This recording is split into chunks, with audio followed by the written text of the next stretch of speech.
जय हिंद दोस्तों, मेरे चैनल डिफेंस डिस्कशन में आप सभी का स्वागत है। आई होप आप सभी ठीक होंगे। शाम के 7 बज चुके हैं। डिफेंस से जुड़ी तमाम अहम खबरें लेकर मैं आपके सामने हाजिर हूं। आपने जो अभी अभी तस्वीरें देखी, ये तस्वीरें जो हैं नॉर्थ ईस्ट से सामने आई हैं, जहां पर असम राइफल की तरफ से हाफ मैराथन का आयोजन किया गया। मेघालय की राजधानी शिलोंग में रविवार को असम राइफल ने हाफ मैराथन के 5वें संस्करण का आयोजन किया, जिसमें 3000 से ज्यादा युवाओं ने भाग लिया। सबसे खास बात की इस हाफ मैराथन की कि ये सिर्फ एक हाफ मैराथन नहीं है, ये लोगों को, युवाओं को, जेन जी को अपने साथ जोड़ने का एक जरिया है। इसलिए मैं अक्सर कहता हूं आपके साथ कि ये जो लोगों को अपने साथ कनेक्ट करने की जो कला असम राइफल के पास है, शायद ही किसी दूसरी फोर्स के पास हो।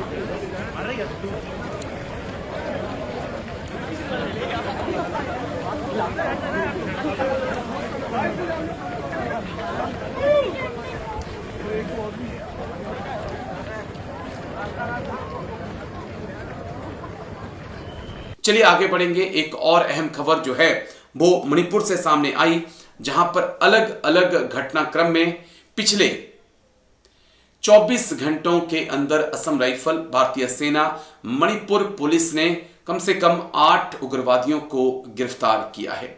ये एक बड़ा अहम घटनाक्रम है और ये वो लोग थे जो लगातार अवैध तरीके से उगाही कर रहे थे, स्थानीय व्यापारियों को परेशान कर रहे थे। तो एक बड़ी अचीवमेंट, बड़ी सफलता भी यहां पर हमारे सुरक्षा बलों के हाथ लगी है। दोस्तों, मणिपुर में सुरक्षा बलों को बड़ी कामयाबी मिली है। असम राइफल, मणिपुर पुलिस और इंडियन आर्मी को पिछले 24 घंटों में बड़ी कामयाबी मिली है, जहां पर सुरक्षा बलों ने 6 उग्रवादियों को गिरफ्तार किया है।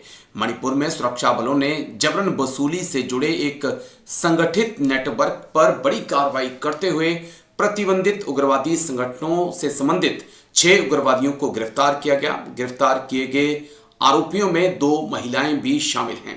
पुलिस ने रविवार को इसकी पुष्टि की है।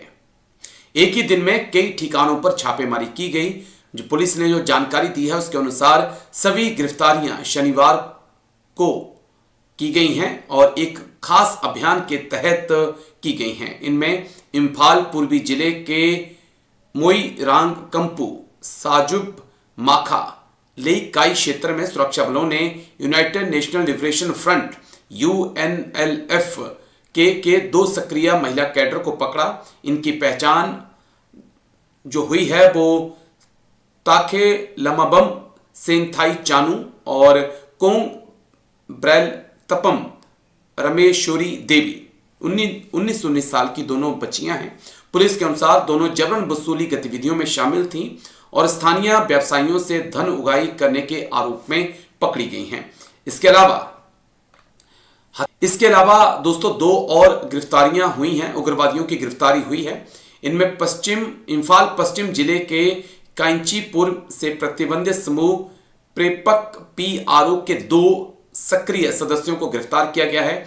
गिरफ्तार उग्रवादियों की पहचान क्षेत्री मयूम, अविनाश सिंह, राजकुमार डैनियल सिंह के तौर पे हुई है। उनके कब्जे से हथियार और कारतूस बरामद किए गए हैं, जिससे उनके उग्रवादी नेटवर्क से जुड़े होने की पुष्टि साफ तौर पे होती है।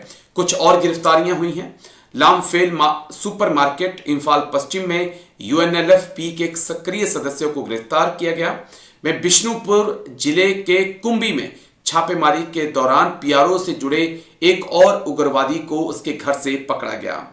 पुलिस का कहना है कि राज्य में सक्रिय उग्रवादी संगठनों द्वारा जबरन वसूली लंबे समय से चिंता का विषय बनी हुई थी और हालिया गिरफ्तारियां इसी अभियान का हिस्सा हैं, जिसका उद्देश्य स्थानीय व्यवसायियों और आम नागरिकों को राहत देना है। चलिए दोस्तों, आगे बढ़ते हैं। अब खबर राजस्थान के भरतपुर से, जहां पर सेना के जवान के घर में चोरी हो जाती है। सेना का जवान श्रीनगर में तैनात हैं। घर में उनकी पत्नी और बच्चे हैं, और हैरानगी की बात कि ना घर का ताला टूटता है, ना दरवाजा टूटता है, ना कोई खिड़की टूटती है, लेकिन फिर भी घर के अंदर चोरी हो जाती है। ये चौंकाने वाला मामला जो है राजस्थान के भरतपुर से सामने आया है।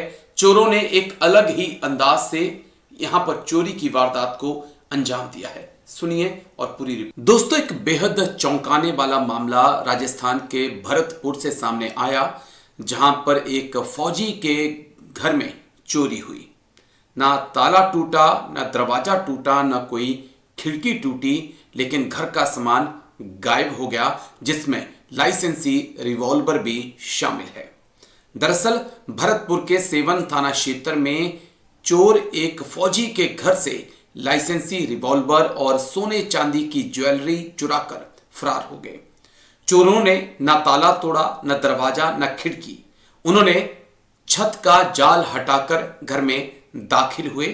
परिवार एक शादी में गया हुआ था, और पीछे से चोरों ने बड़े आराम से पूरे सामान पर हाथ साफ कर दिया। फौजी विले सिंह की पत्नी शैली ने बताया कि उनके पति श्रीनगर में तैनात हैं। भरतपुर में हम बाबा लक्ष्मण दास कॉलेज के पास किराए के मकान में रहते हैं। मेरा पीहर मथुरा में है। गुरुवार को मैं अपने दोनों बच्चों को लेकर मथुरा यूपी पारिवारिक शादी समारोह में शामिल होने गई थी। शनिवार दोपहर 2 बजे घर लौटी तो मेन गेट पर ताला सही सलामत था। शैली ने बताया कि ताला खोलकर अंदर गई तो सारा सामान बिखरा हुआ था। अलमारी का सामान बाहर पड़ा था। सामान चेक किया तो पति की एक लाइसेंसी रिवॉल्वर, सोने की चेन, पायल, बिछुए, सोने की अंगूठी गायब थी। छत पर जाकर देखा तो लोहे का जाल हटा हुआ था। इसके बाद मैंने सेवर थाना पुलिस को सूचना दी। पुलिस ने मौके पर पहुंचकर स्थिति देखी। मामला दर्ज कर आगे की कार्रवाई शुरू कर दी है। आके देखा, बाहर का ताला खोलो, ऊपर का चप्पल हटा हुआ था, गेट का ताला टूटा पड़ा, सारा सामान बिखरा पड़ा था। बाहर के लॉक वगैरह सारे लगे हुए थे? सब लगे हुए थे, ऊपर का ही चप्पल हटा हुआ था बस। एक चेन थी मेरी 24 ग्राम की, 2 कानों के थे, पायल थी, पैसे थे, कैश रखा था घर में, ये लेकर गए। चलिए दोस्तों, आगे बढ़ते हैं। राजस्थान का झुंझुनू जो है वो सैनिकों के लिए बहुत ज़्यादा प्रसिद्ध रहा है। वहाँ पर हर घर से 1 या 2 फौजी निकल कर आते हैं। लेकिन पिछले कुछ दिनों से झुंझुनू से जो खबरें आ रही हैं वो थोड़ा सा हैरान करने वाली हैं। यहाँ पर एक और खबर जो बेहद चौंकाने वाली झुंझुनू से सामने आई। वहाँ एक रिटायर्ड फौजी के घर पर आधी रात को 100 से ज़्यादा बदमाशों ने हमला कर दिया। और ये हमला सिर्फ लाठी डंडों से नहीं था, जेसीबी गाड़ी साथ लाई गई और फौजी के घर को तोड़ दिया गया। एक फौजी, रिटायर्ड फौजी, जिसने अपनी पूरी जवानी देश की सुरक्षा में लगा दी, हिफाजत में लगा दी, सरहदों पे बिता दी, वो आज पुलिस प्रशासन के आगे गुहार लगा रहा है कि मेरे घर को बचा लो, मेरी जान को बचा लो। पूरा मामला मैं डिटेल से आपको बता देता हूं दोस्तों कि आखिरकार खबर क्या है। दरअसल झुंझुनू जिले में लॉ एंड ऑर्डर को लेकर अब सवाल खड़े होने लगे हैं। चिड़ावा शहर में शनिवार देर रात 2 बजे के आसपास गुगोजी की ढाणी क्षेत्र में मदरलैंड स्कूल के सामने भारी मशीनरी और सैकड़ों लोगों के साथ एक सुनियोजित हमला किया गया। जेसीबी और ट्रैक्टर की मदद से एक मकान को आधे घंटे में ही जमींदोज कर दिया गया। और ये मकान एक पूर्व फौजी का है जिनका नाम मूलचंद सैनी है। रिटायर्ड फौजी का कहना है कि वो गहरी नींद में सो रहे थे और अचानक से घर पर जो है 4 से 5 जेसीबी, 3 से 4 ट्रैक्टर और 100 से 150 लोग एक साथ आते हैं। चारों तरफ से घेर कर जो है मकान को तोड़ना शुरू कर देते हैं। उन्होंने प्रशासन से गुहार लगाई है कि हमें हमारी जान बचाई जाए, हमें सुरक्षा प्रदान की जाए और लोगों के खिलाफ, आरोपियों के खिलाफ जो है कार्रवाई की जाए। जो रिटायर्ड फौजी हैं उनका कहना है कि हमलावरों के पास बंदूकें थीं, लोहे की रॉड थी, अन्य घातक हथियार थे। हथियारों के दम पर उन्हें और उनकी पत्नी मोहिनी देवी को एक तरफ कर दिया गया और जिससे वह किसी भी तरह का विरोध नहीं कर सके। घटना के दौरान पूरे इलाके में दहशत का माहौल जो है उसके बाद बना हुआ है। उनका आरोप है कि घर की पेटियों में रखे सोने चांदी के जेवरात, लाखों रुपए की नकदी और जो है वो ये लोग उड़ाकर ले गए हैं। रात के दो बजे अज्ञातों ने मेरे घर पर हमला किया। मैं और मेरी पत्नी सो रहे थे। उन्होंने बाड़ को तोड़ करके उनके पास 3-4 जेसीबी थी, 2-3 ट्रैक्टर थे, 100-150 आदमी थे, बंदूक थी, हथियार था। तो हम सो रहे थे, हमारे को भगा दिया, बंदूक दिखाई हमारे को, हम भाग गए साहब। और मेरा सामान जेवरात, मेरा नकदी था 1.5-2 लाख रुपए वो ले गए और मेरा जेवरात वगैरह सब ले गए और हमारे को भगा दिया।